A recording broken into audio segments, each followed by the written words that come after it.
Naam. Shida JKU nini? Changa twawala. Ndo nini? Au ni lugha ya kigeni? Lakini hamwezi kupata goli.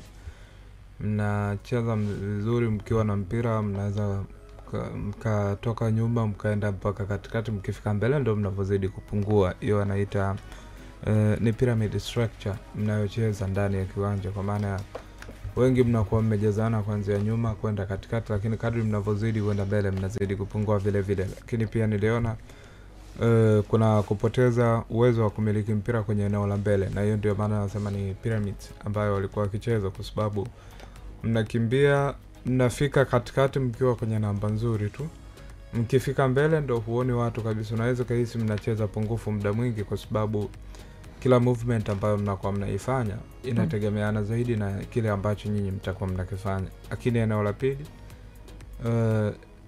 pengine ni Young Africans ambao nao walikuwa na makosa yao, hasa kwenye eneo la umaliziaji. Kama wangekuwa na utulivu mkubwa mechi tusingezungumza aggregate ya bao moja, ama tusingezungumza tofauti ya bao moja. Wamekosa nafasi nyingi tu kwa sababu pengine hawakuwa makini vya kutosha. Lakini cha pili, wachezaji wao wengi walikuwa sio wenye ubora wao ambao tunaofahamu.